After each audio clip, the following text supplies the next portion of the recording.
তৃণমূল কংগ্রেসের সংখ্যালঘু সেলের প্রাক্তন সহসভাপতি শাকিল আহমেদের ছেলে তাহসিন আহমেদ সে কেঁদে কোকিয়ে হাত জোড় করে একখানা ভিডিও পোস্ট করেছিল সোশ্যাল মিডিয়ায়, এবং সেখানে সে হাত জোড় করে রীতিমতো বলছে যে দেখো ভাই, তোমাদের কাছ থেকে আমি টাকা নিয়েছি, তোমাদের সব টাকা আমি ফেরত দিয়ে দেবো, আমাকে একটুখানি সময় দাও, আমার একটু লস হয়ে গেছে, যে কাজটা যেভাবে করতে গেছিলাম সেটা হয়নি বস, একটু সময় দাও, আমি তো কোথাও পালিয়ে যাচ্ছি না, আমার ফোনও তোমাদের জন্য খোলা থাকবে, আমি তোমাদের সব টাকা ফেরত দিয়ে দেবো, একেবারে আল্লাহর নামে শপথ করে বলছি সব টাকা ফেরত দিয়ে দেবো।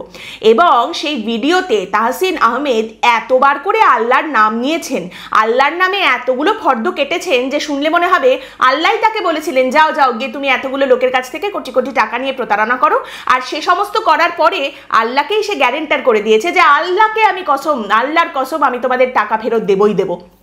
যারা ফ্রড করে, যারা যত বেশি ঠকায় মানুষকে, দেখবেন তারা তত বেশি ভগবানের নাম দেয়, অমুকের দিব্যি বলছি, মায়েরই বলছি, আল্লাহ কসম তোমার টাকা আমি দিয়ে দেবো, এরকম একটা ব্যাপার।